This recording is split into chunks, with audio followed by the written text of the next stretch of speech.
la Bokeror, Beshem Hashem, Nassé, Nasser Ben Arviach, Lachaim Tovim, Shalom, en ce mardi 27 décembre, Gimel du mois de Tevet. Bezrat Hashem, Shur, acheté par Caroline Haddad. C'est ça ton épouse? Ok. Et donc Bernard, on peut donner ton nom. C'est elle qui a acheté, très bien, il a peur. Pour les 11 mois de son papa, donc à Caroline Haddad, Avraham Koriat Ben Mazal Tov, exactement, et Shalom, et le papa Shalom, ok. Ainsi que pour le mariage cette année, pour Gaël Esther Gali, à qui on souhaite Bezrat Hashem, un Zivou Gagoum, Briou Tetana, par le mérite de cette étude. Alors, puisque tu es là et que c'est votre cours, et que c'est aussi ta fille, je ne sais pas ce qu'on va lire, mais je te propose entre le Rachaim Akadosh, Rabbi Yaakov Bohatzera, les élèves du Baal Shem Tov ou le Ben Ishraï. Matam Ombrim. Un Rabbi Meir Bohatzera, l'autre Ben Ishraï, encore un Mahloket. Voilà, en attendant que vous réfléchissez, c'est à toi de réfléchir, c'est ton chiour. Si le cours est bien, tu te feras récompenser par ta femme. Et s'il est naze, tu vas te faire virer par ta femme. En attendant, on souhaiterait une grande réfouachema à c'est mon fils, Rabbi Ouda, Yosef Ayakar, Anna Al-Narefanalo, Morati Miserat Al-Betefrat Miriam Ben Esther Chaya Ruchama Esther Bat Rivka, Jean-Luc Shlomo Ben Zeira Meir Ben Ruth Soufan, Sarah Bat Sassia Ayakara, Joël Miriam Bat Sarah, Eric Chouahai Ben Alet Koukanossi Rachel Bat Sylvette Gezala, Vechen Chaya Bat Sarah Lalou, Oulelef Elfa Abdalim, et Nishmat Avicha Fredj Ben mince, Richard Fortuné. Bezrat Hashem. Je sais que c'était un nom de riche, mais je ne savais pas lequel. René Mahlouf Ben Sarah, Gisèle Mazal Bat Siporad, Roland Sion Ben Mordechai, et Gérard Yosef Ben Israël. Alors, est-ce que tu as Orachaim? Eh bien, j'allais te dire, viens, on prend l'Orachaim, parce que, voilà, l'Orachaim Akadosh, c'est ce qu'on va prendre, parce que, je ne sais pas ce qu'on va dire, ceci étant, on va essayer de développer l'idée ensemble. Juste pour hier, le cours s'arrêtait net, il y a eu une coupure d'électricité, mais j'avais pratiquement fini. Il me restait juste une phrase à dire. Pour compléter le cours d'hier, c'est à propos des jambes. On a dit que quand on avait mal aux jambes, Rabbi Nachman de Breslev, il dit que quand on a mal aux jambes, c'est relié à une chose précise, au fait qu'on a annoncé des mauvaises nouvelles. Moi, j'avais étudié ailleurs que c'est im tashim shabbat raglecha vechule vechule, donc l'importance d'être shomer Shabbat, puisque le Shabbat en réalité est relié à tous les membres et particulièrement aux jambes. Tashiv mi Shabbat raglecha. Et Rabbi Nachman hier il enseignait dans le Sefer Amidot que les jambes sont reliées aussi à la mitzvah de toujours avoir le sourire et donner de bonnes nouvelles. Et donc celui qui veut guérir des jambes doit s'empresser d'être toujours un facteur positif. Car l'homme est emmené là où il veut aller. Celui qui adore annoncer les mauvaises nouvelles recevra, Chaz v'Shalom, de mauvaises nouvelles, puisque c'est ce qu'il veut. Il a une bouche qui se délie très facilement. Afin qu'il ne se tienne pas ici debout, est-ce que quelqu'un peut lui expliquer le principe? Toda. On commence tout de suite cette étude avec Bezrat Hashem, une grande réussite pour vous. Archavni Bishiour. C'est ça. Katou Vaïgash Elav Yehuda Vayomer Slicha Bi Adoni Yedaberna Avdecha Davar Beozne Adoni. Donc Yehuda se rapproche de Yosef dans la paracha de Vaïgash. On est avec le Rabbi Chaim Ben Attar. Et il va s'approcher et parler à son oreille. Comment s'appelle le Sefer Imrechen explique pourquoi est-ce qu'il a besoin de parler aux oreilles du roi. Lama. Premièrement, pour créer une proximité, d'avoir Rishon. Pourquoi? Parce que Vaïgash Elav Yehuda, c'est les sofitivot du mot Shavé. Mazé Shavé, Perouche Adavar, si tu es roi, moi aussi je suis roi. Ata ve'ani shavin. C'est là. La deuxième chose, Mazé Vaïgash Elav Yehuda, Be'ozne, il va lui parler à son oreille. Ça veut dire qu'il y a un rapport entre le parole et l'oreille. Je ne savais pas qu'on parlait aux yeux, moi, personnellement, à part pour certains sourds qui arrivent à lire sur les lèvres. Quand on parle à quelqu'un, on parle à ses oreilles. Alors, il y a un kefel lachon ici. Ça veut dire comme si tu dis, je monte en haut. Ok, je descends en bas. C'est très dur de descendre en haut. Kikaron, ou du style femme de ménage. C'est redondant. Non, c'est une blague de femme de ménage. C'est Khalol Afria. Toda. Pléonasme. Ouais. Cataplasme. Ouais. C'est le coup pour ton beau-père, je ne veux pas me mêler. Et la reine, B'siata d'Ishmaya, il faut ici un petit peu, avant de commencer Rabbi Chaim Ben Attar, ça veut dire quoi? Be'ozne Amelech. Ça veut dire quoi quand on dit il parle aux oreilles du roi? On ne parle pas aux pieds du roi. C'est un petit peu bizarre. Je parle à quelqu'un. Daberna Be'ozne Amelech, il va nous faire comprendre qu'il vient ici lui faire une allusion de pouvoir, avec l'aide d'Hachem, j'ai pas compris c'est quoi cette insistance depuis tout à l'heure. Non, c'est tellement simple à expliquer en 2 mots. Top. Il faut lui parler aux oreilles apparemment. Il y a une chose, c'est qu'il y a un remez ici qui est fait, que tout le monde connaît, qu'on a déjà expliqué. C'est que Yehuda, en réalité, alors qu'il y avait Réhouven, qui lui-même s'était garanti de ramener Binyamin, quitte à perdre ses 2 enfants. Que mes 2 enfants meurent, dit Réhouven, si je ne te rappelle pas Binyamin. Ça veut dire que l'idée est un peu stupide. Hein. Tu perds un fils, tu vas perdre 2 petits-fils avec. C'est pas très futé. Mais en réalité, il faut savoir que ce qu'il dit est très profond et que c'est pas Minastam qui le dit. C'est pas Minastam. Mais c'est pas le sujet. Le sujet, c'est pourquoi Be'ozné. Juste une parenthèse. Eh bien, c'est que Yosef a été vendu parce qu'il aurait fait du Lachon Hara. Ça veut dire qu'à partir du moment où une personne va déblatérer, rapporter de façon péjorative et négative des choses, pour les frères, cet homme-là, c'est un destructeur de la famille juive. Donc, il est Chayav Mita. D'autres vont expliquer qu'ils ont vu Yerovam ben Nevat, c'est-à-dire ce roi impie qui va plonger le peuple d'Israël dans l'idolâtrie avec, vous n'allez pas me croire, l'interdit de pratiquer Shabbat, de pratiquer Pessah, Shavuot, Sukkot, un roi d'Israël, comme Yerovam ben Nevat, qui vient de qui? De Yosef. Donc ils ont dit, étant donné que de toi va sortir un homme qui va détruire le peuple, nous préférons te mettre à mort maintenant. Et plein d'autres raisons qui vont être données. Son comportement n'était pas digne d'un Ben Israël, il se comportait un peu de façon efféminée, et plein d'autres choses. C'est pas le but. Et là, quand Yosef les voit, le roi HaKodesh, on ne peut pas être prophète en dehors d'Israël, sauf si c'est pour Israël comme Yecheskel ou Moshe Rabbeinu, mais il a le roi HaKodesh. Et quand il les voit, il leur dit Meraglim Atem, la semaine dernière, vous êtes des Meraglim. Meraglim de quoi? J'aurais plutôt dit, qu'est-ce que vous êtes venus chercher? Car les frères étaient rentrés chacun par une porte différente, ils étaient 10, et chacun a pris une porte. Rashi ainsi que les Chachamim disent, pourquoi ils sont rentrés chacun par sa porte? Maïnian. C'est comme ils étaient nombreux et tous frères et beaux. C'est la raison pour laquelle on ne fait pas monter un père avec son fils l'un après l'autre au Sefer Torah ou 2 frères au Sefer Torah, c'est à cause de l'Aïnara. La raison pourquoi un frère ne monte pas après son frère, de peur qu'on dise quelle belle famille, il monte à la Torah et le mec il meurt. Et donc, la reine, On va vraiment faire ça? c'est Shulchan Aruch qui dit ça dans l'alien. Tu vois Rabbi Yosef Karo, tu vas sur sa tombe, tu lui parles. À cause de l'Aïnara. Et la reine, c'est pour ça que 2 frères peuvent monter l'un après l'autre si dans la ville ils les connaissent pas, par exemple. Et t'as toujours l'abruti qui veut dire hey, c'est 2 frères. Oh, mince, on s'est fait repérer les mecs. Alors, résultat, fallait pas parler. Résultat, ils vont rentrer chacun par une porte. Et pourquoi chacun par une porte? 2 raisons qu'on va citer tout de suite. La première, c'est pour éviter l'Aïnara. Comme ils étaient tous beaux, c'est bien d'avoir des enfants, mais il y a toujours le bon, la brute, le truand, ou alors le très beau, le mignon et le moche. Il y a toujours le petit canard noir quelque part. Là, c'est dit, l'Aïnara beau gosse, tous frères, tous en bonne santé, tous blindés, tous... ça fait beaucoup. Et la reine B'siata d'Ishmaya, ils vont rentrer par chacune porte.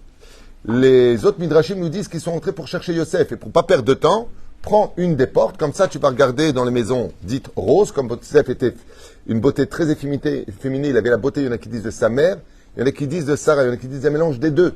Il avait la beauté de Sarah et de Rachel. Vous imaginez un petit peu le personnage qu'il était. Donc, bêtard qu'ils ont dû le vendre dans des endroits Shem Ishmor Virachem.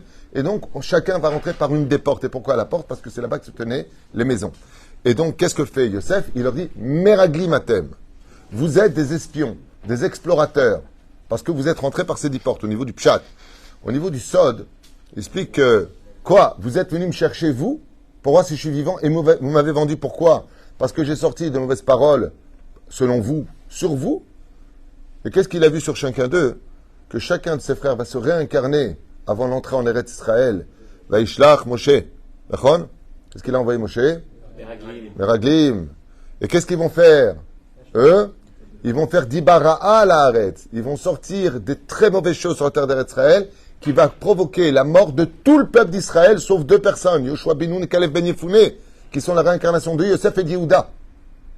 Et donc, étant donné que les deux seuls vont rentrer et que les 10 autres qui vont se réincarner, eux, ils vont faire vraiment du Moti Shemra sur la terre d'Israël, ils vont provoquer Tisha B'Av. Ça veut dire qu'ils vont provoquer que chacun des enfants d'Israël s'enterre tous les Tisha B'Av. Tous les Tisha B'Av, ils vont tous mourir.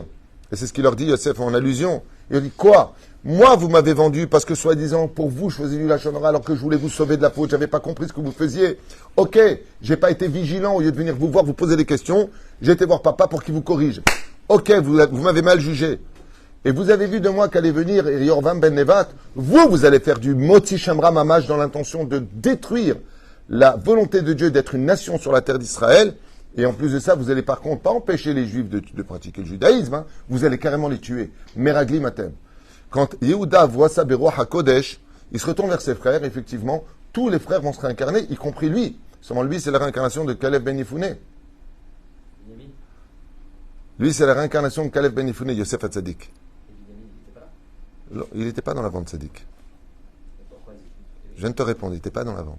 Non, il n'était pas là lorsqu'il leur dit Meragli Matem. Non. Dans les réincarnations, c'est pas Dafka dans chaque tribu. L'Ochova. Mais la reine, Vaïgash elav Yehuda. Pourquoi Dafka Yehuda? Parce que Yehuda, c'est le seul qui ne fera pas en tant que Caleb ben Yefouné du Lachon Hara sûr. Yoshua ben Nun, c'est Yosef. Donc, il ne fera pas de Lachon Hara. Donc, c'est le seul qui peut s'approcher en disant, ouais, alors moi, je t'ai vendu et j'assume. Parce que moi, j'en ferai pas du Lachon Hara. Toi, t'en as fait. Et Rovam ben Nevat, il va pourrir l'histoire du peuple, et moi, j'ai pas eu de problème. Maintenant, Meralzé. Baya. Baya Retzinit. La reine Veigash elav Be'ozne. Pourquoi Be'ozne Ameler? Chazal, ils expliquent. Les remozlo à Lachon Hara.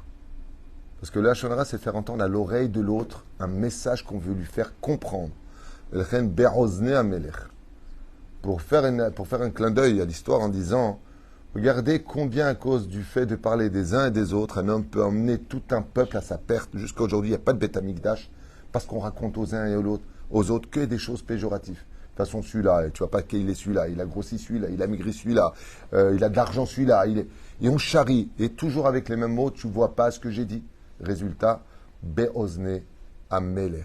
Mazotomeret, au niveau du Remez, Be'ozne Ameler, ici, qui c'est qui est appelé Meler, Hameler? En général, c'est Akadosh Baruch Hu. De là, tu apprendras que toutes les discussions sont ramenées Be'ozne Hameler. Le roi des rois écoute toujours toutes les discussions. Tout ce que tu racontes, tous les mensonges, toutes les vérités, tout ce que tu dis de positif comme négatif, Be'ozne Hameler. Et le pshat, eh bien, vous savez que quand un homme a raison, dit le Sefer Imrechem, si, par exemple, il arrive à prouver au roi que le roi a tort et que lui a raison, le roi lui dit, ok, tu as raison. Seulement, tu es chayav mita. Pourquoi? Parce que tu viens de me donner tort en tant que malchoute. Tu viens de me donner tort. Qu'est-ce qu'a fait le roi David? Quand il était avec le roi Shaoul, il lui a coupé un morceau de la cape. Quand il s'est réveillé, le roi Shaoul, le lendemain matin, il lui a crié du haut de la falaise, du haut de la colline, pardon, hé, regarde, voulant lui lancer un message clair, j'aurais pu t'égorger pour le mal que tu me veux. Je suis venu jusqu'à toi, je suis passé parmi tous tes soldats, je t'ai coupé un morceau de ta cape pour te faire comprendre que j'aurais pu te tuer, que je ne suis pas ton ennemi. Le message est clair, il est beau. Ouais, le roi David mourra dans un froid glacial. Il va falloir lui apporter une femme pour le réchauffer. Bon, il faut comprendre de quoi on parle. Et qu'est-ce que ça veut dire ça? Non, c'est pas son nom non plus. C'est pas Abigail. Non. Il y a Avi dedans, Avishag, je crois. Avishag. Et pourquoi il meurt de froid alors qu'il fait très chaud? Parce que comme il a touché malgré tout à la cape du roi, eh bien, patati patata. Donc qu'est-ce que fait Yehuda? Il est roi, il sait ce que c'est. Je vais te prouver que tu as tort, mais je veux pas que tout le monde entende. De telle façon à ce que tu puisses pas m'accuser d'être Hayav Mita, parce que, malgré le fait que j'ai raison, je t'ai quand même humilié en public. J'ai touché à la royauté. Et bien d'autres explications. Maintenant que j'ai fini de me la ramener, nous allons voir ensemble le Rachaim Akadosh. Ça vous intéresse? Voilà. Boniré Beyachad, Alma, Hachela. Veiksham Maran Orachim Akadosh à propos de Vechi Yehuda Kfui Tova. Est-ce que Yehuda, qui se rapproche, aurait donc été ingrat, dit-il, Haya, Chaz Veshalom, Madoua Nigash Ledaber Im Yosef Kashot. Et là, je ne comprends pas moi-même la question du Orachim Akadosh. Il dit, pourquoi est-ce que Yehuda s'avance-t-il vers Yosef, donc qui est vice-roi d'Égypte, avec un langage dur? Ne serait-ce pas là un peu de la Kfiut Tova, c'est-à-dire de l'ingratitude? Vous comprenez la question là? Pourquoi il y a de l'ingratitude? C'est comme ça, de prendre, c'est comme s'il prenait un petit peu les devants. On ne peut pas s'avancer comme ça d'un roi comme ça. Bah, il est roi. Hein. Un roi, il parle avec un roi. Parce qu'il les a accueillis, parce qu'il leur a donné du blé, parce qu'il leur a rendu l'argent. Et Kfiut Tova. Et hier, j'ai fait un cours justement sans le savoir sur ça. C'est que Yehuda va prouver vraiment par A plus B dans tous les arguments que il n'y a aucune raison de garder Binyamin. Puisque la loi en Égypte disait que si tu as volé quelque chose, le voleur rembourserait 5 fois la somme. Ben voilà, on rembourse. Pas de problème. C'est-à-dire que si tu voulais vraiment un esclave, prends-moi, moi, je suis beaucoup plus fort que mon frère, physiquement. Donc, qu'est-ce que tu as besoin de le prendre? Je veux pas de réponse. Je t'explique ce que dit ce qu'on a dit hier. Je veux juste partager avec vous quelques données. En plus de ça, donc, il voit qu'il est injuste. Et puis, pour finir, si à la limite Yehuda avait été pris ou un des frères avait été pris, comme Shimon, ils ne se sont pas battus, ils ont dit ok, il n'y a pas de problème, on laissait en prison. Pourquoi? Parce qu'ils savaient qu'ils devaient payer la faute de la vente de Yosef. Mais Binyamin n'a jamais participé à cette faute, donc pourquoi le garder lui? Donc il n'y avait pas de raison. C'est-à-dire bon Barek Sheba Shaliach. Le standard est trop petit, donc on va le prendre avec nous ici. Sheba Shaliach lechapes et agevia. Amrulo ashvatim b'mforash. Asher matzeh ito ma'avadecha met vamet. Gam anachnu niyeh ladoni la'avadecha. Alors par rapport à quoi il dit ça? Parce que c'est vrai que quand est venu Ménaché en tant que chaliach, en tant qu'envoyé de Yosef pour voir les frères, ils ont dit, pas de problème, celui qui a la gavia, il sera mis à mort, nous on sera, étant sûr que personne n'a volé la gavia, nous on sera, et en plus ça ils l'ont bien fracassé le frère. Hein. Vous savez ce qu'ils lui ont dit au frère, à Binyamin? Ils l'ont frappé. Tu n'es qu'un voleur fils de voleuse. Rachel qui avait pris les téraphim de son père, et Binyamin qui prend la gavia. Attends, le pire de l'histoire, c'est qu'ils vont frapper Binyamin. Binyamin qui était aussi fort. Vous savez que Binyamin, c'est... Non, Binyamin, c'est un loup-garou. Les gens ne le savent pas, mais en tout cas, comme ça dit le Midrash, il se transformait en en loup-garou. Les maasé. C'est pour ça qu'il y a marqué dans la bracha de Vayechi qu'il est Zehev. C'est un homme loup. Bon, c'est un peu spécial d'entendre l'histoire de la Torah comme ça, des loups-garous, des vampires, c'est traduit. C'est bizarre ce peuple. Hein? Ouais. Non, mais c'est pas une blague. Et non, Binyamin n'a rien dit. Il s'est tué. Et comme il s'est tué au moment où il a été frappé, ils l'ont frappé à l'épaule, hein, pas sur le visage. Hein? Exactement. Eh bien, il aura le Beth Amikdash parce qu'il n'a pas répondu.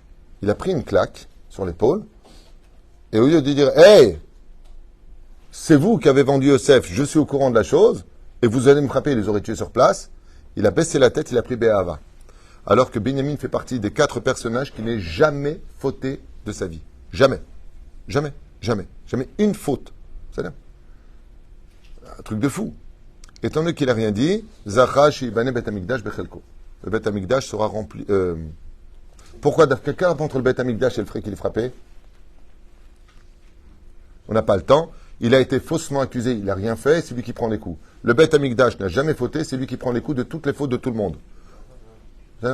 C'est lui qui subit les désarrois de chacun de nous. Tout comme lui, il n'a rien fait, il n'a jamais fauté, jamais dit un mot de travers, jamais vendu qui que ce soit, jamais fait une avéra. Toute sa vie, il a étudié la Torah, à Yahoved, Neheman, à Kol Tove a fait, il prend des coups, il dit rien. Il dit, ça c'est le Beth Amikdash. Le Beth Amikdash, rien qu'il prend des coups, il est détruit, alors que le Beth Amikdash lui-même, il n'a jamais rien fait.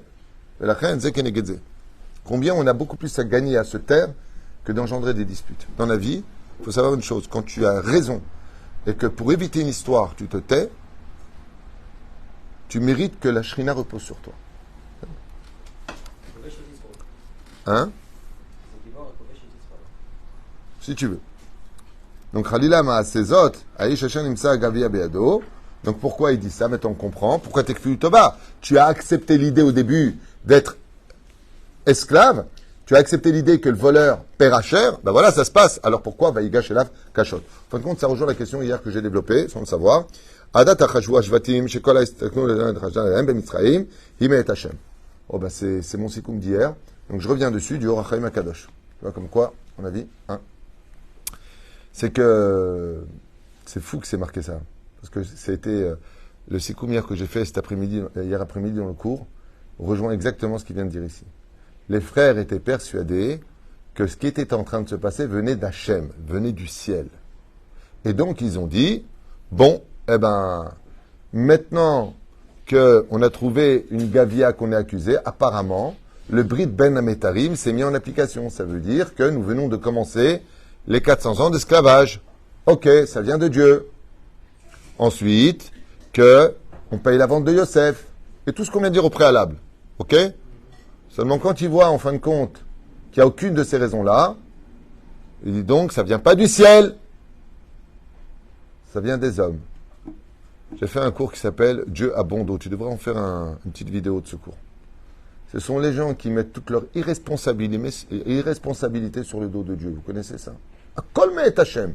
Akol me'et Hashem. Zelo nachon. Atchouvaï zelo nachon.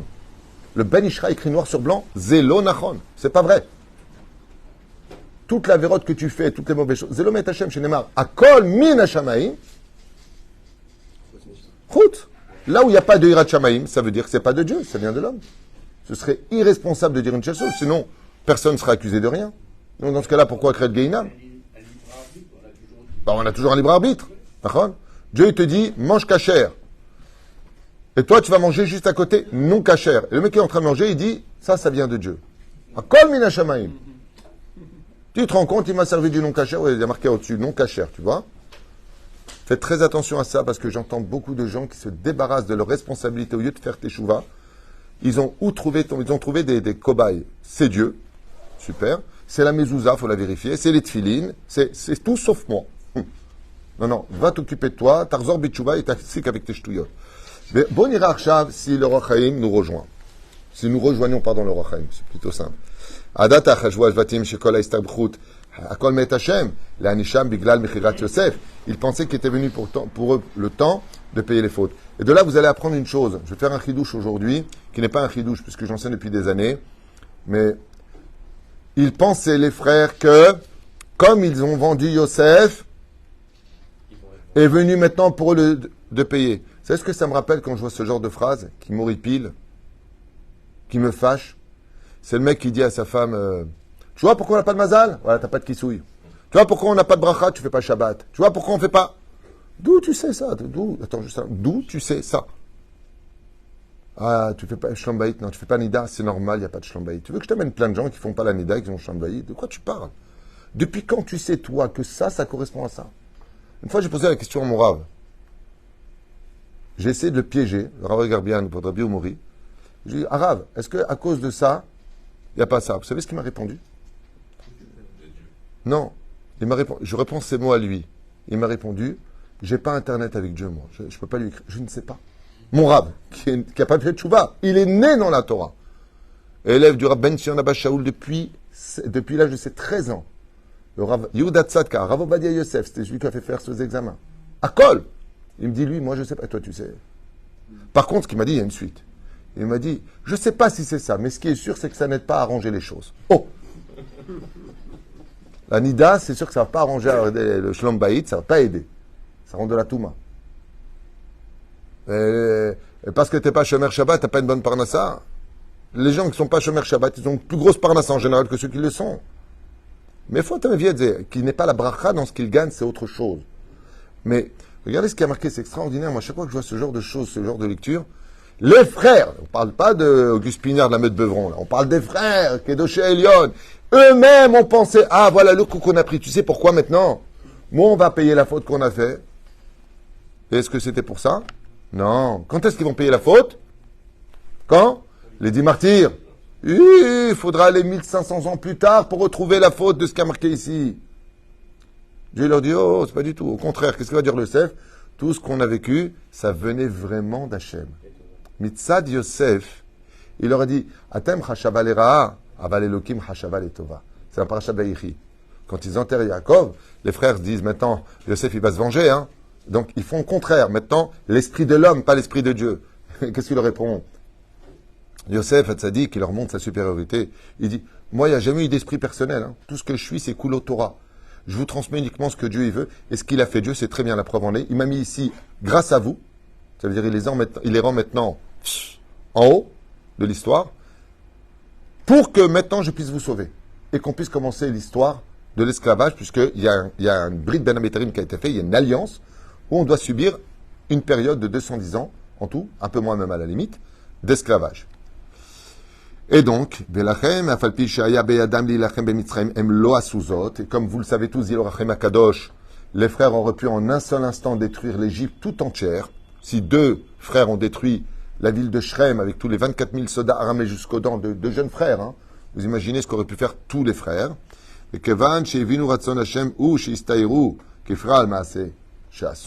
donc, eux, ils ont fait des calculs. Mon Dieu, comme c'est dangereux. Quel enseignement magnifique. Eux, ils ont fait des calculs pensant que ça vient de Dieu, pensant qu'ils payent ils rentrent dans les comptes de Dieu. Le Rachem Akadosh nous fait comprendre que Yehuda, il va se rendre compte que, oh, ça, c'est pas d'Hachem. Et c'est bizarre parce qu'on va retrouver ce même passage, dans le livre, je crois, Torah de Kohanim, à propos des 10 martyrs. Qu'est-ce que va demander Rabban Shimon ben Gamiel à Rabbi Shmuel ben Elisha?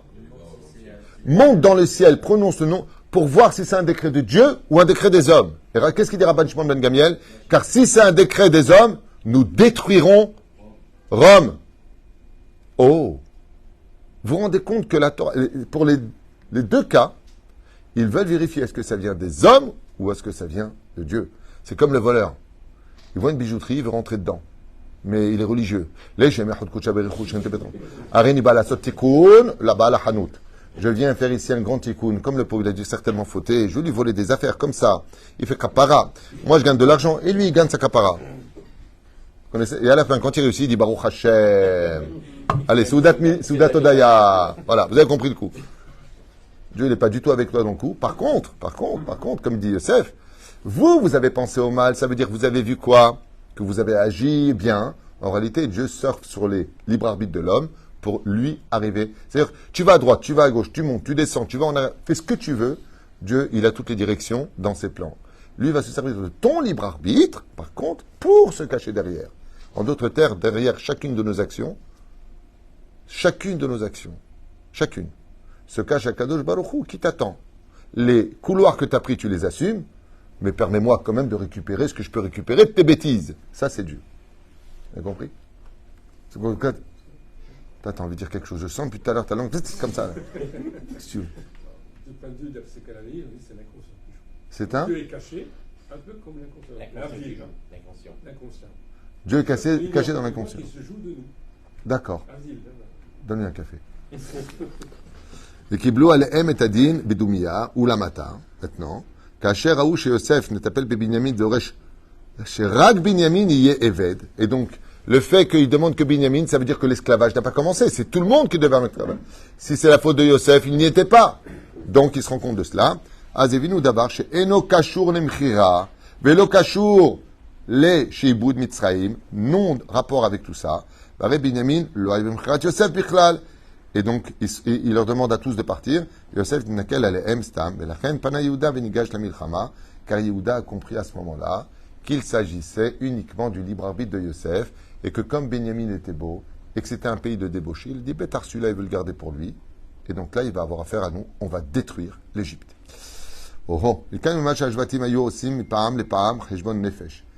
de là, le sikoum, c'est que, malgré tout, alors là, c'est le sens contraire qui est marqué à mon enseignement, si je peux me permettre de dire mon enseignement, parce que c'est vrai que c'est le mien, venu de mes livres, il n'y a rien de moi personnel, c'est juste une analyse des livres que je ramène en une phrase, avec l'aide d'Hachem, c'est qu'il dit ici le contraire. Il dit, de là, tu apprendras que même si tu ne trouves pas la réponse, chaque fois que tu as une épreuve, fais toujours un cheshbon nefesh comme l'a fait Yehuda et ses frères. C'est raison, une épreuve, ils n'ont pas dit ah, t'as vu ce que tu m'as fait? Et attends, ça vient d'arriver, ça veut dire que peut-être que, vérifie bien avant de t'énerver. Là, il s'énerve. C'est magnifique comme enseignement, là, il s'énerve.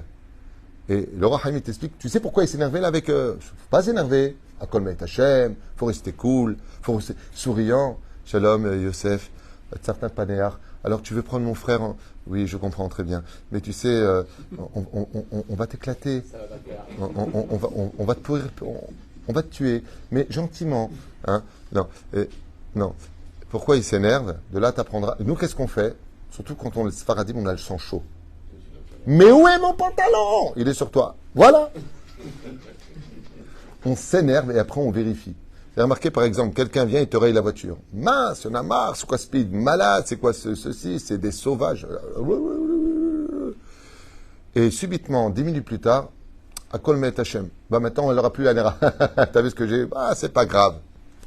T'en mort. Si c'est pas grave, et à Kolmet Hachem, pourquoi tu t'es énervé? Qu'est-ce que fait Yehuda? Ils sont calmes.